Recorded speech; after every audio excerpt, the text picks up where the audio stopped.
এই ভদ্রমহিলাকে দেখেন, কি মনে হচ্ছে এআই দিয়ে ফটোশপ করা, তাই না? বিষয়টা মোটো এমন না। This photo shows what 20 years of sun damage does to your face. New England Journal of Medicine says এই ভদ্রমহিলা যদি চেহারায় সানস্ক্রিন লাগাতো তাহলে তার চেহারার অবস্থা যা হয়েছে তার 10 ভাগের 1 ভাগ হতো। তাই আমরা আজকে অয়েল স্কিনের জন্য সানস্ক্রিন সম্পর্কে জানবো এবং এটাও জানবো এই ধরনের সানস্ক্রিন কোথায় পাওয়া যায়। Beauty of Joseon relief sun rice plus probiotics SPF 50+। কেন আপনি এটা ব্যবহার করবেন, এটা কেন ভালো? এটা হলো লাইট ওয়েট, এটাতে আছে নন গ্রিসি ফর্মুলা, হাইড্রেটিং, একদম তেলে নয়। প্রোবায়োটিক্স স্কিন ব্যারিয়ার মজবুত করতে সাহায্য করে। যদি আপনার স্কিন অলরেডি ড্যামেজ হয়ে যায়, try this. Innisfree hyaluronic acid watery sun gel. আপনার যদি অয়েলির থেকে একটু কম অয়েলি হয় তাহলে এটা আপনার জন্য একটা পারফেক্ট হবে।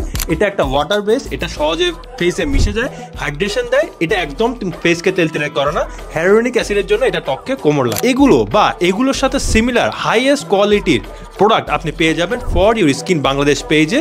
এটা হলো একটা কমপ্লিট আনপেইড কোলাবোরেশন, কোনো টাকা পয়সা দেওয়া হয়নি। আপনি যদি সবগুলোর নাম একসাথে পেতে চান তাহলে আমাদেরকে ফলো করে কমেন্ট করুন সানস্ক্রিন, আপনার কাছে অটোমেটিক্যালি একটা PDF পৌঁছে যাবে।